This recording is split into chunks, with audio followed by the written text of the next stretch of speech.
আজকে আমি একটি রসুনের আচার তৈরি করব। সেই আচারটি এখন দেখতে পাচ্ছেন।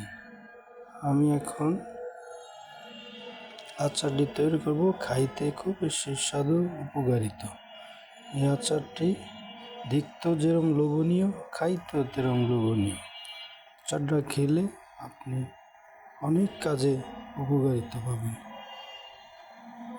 আমি 1 কাপ রসুন নিয়ে নিলাম। দেখতে পাচ্ছেন বড় রসুন কষা ছাড়াইতে সুবিধা, এই জন্য আমি বড় রসুন নিচ্ছি। আপনি পারলে এখন এই 4টা মশলা তৈরি করব। 4 শুকনো মরিচ নিচ্ছি, 2টা তেজপাতা নিচ্ছি, 2টা গরম মশলা নিলাম, জিরা, লাল কালো সরষা, পরে ধনিয়া,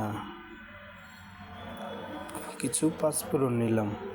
এটারে হালকা মচমচা ভাজা করব। বেশি ভাজা করা যাবে না, বেশি ভাজা করলে মশলাটা গ্রাম ভালো লাগবে না।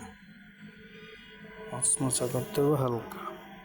এখন 200 গ্রাম পরিমাণ সরষের তেল নিলাম। সরষের তেলে 3 পিস কাঁচামরিচ আর রসুনটি দিয়ে দিলাম। শুকনো মরিচ দিয়ে রসুনটা দিয়ে দিলাম। এখন রসুনটা হালকা ভাজি করতে হবে। জানেন সরষের তেলে যাই দিবেন তাই আপনার ভাজতে গেলে ফেনা উঠবে। ভয়ের কিছু নেই, আপনি এরকম কালারা চারা দিবেন। এই আমি তেঁতুলের টক দিয়ে দিলাম। হ্যাঁ মসজিদে আপনারা পাঁচফোড়নটা দিয়ে দিলাম, কিছু বিট লবণ। এখন এই আউকের গুড় দিতে আছে। আউকের গুড় দিয়ে যে কোনো আচারই তৈরি করবেন, খুবই সুস্বাদু, কালারটাও খুবই চমৎকার আসে। গুড়ের আচারটা খুবই খাইতে খুবই টেস্ট লাগে।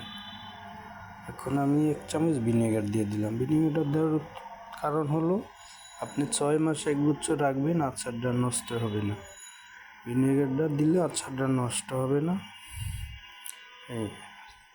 অল্প ডিপ আগুনে লাড়াচাড়া দেখেন আমার আচারটা প্রায় হয়ে গেছে।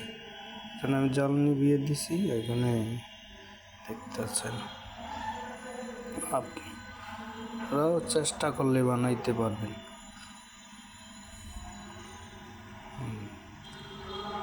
আর যদি কেউ যদি কেনার ইচ্ছা থাকে তাই আমার লগে যোগাযোগ করবেন। আমি বানিয়ে স্বাস্থ্যসম্মত আচার দিই।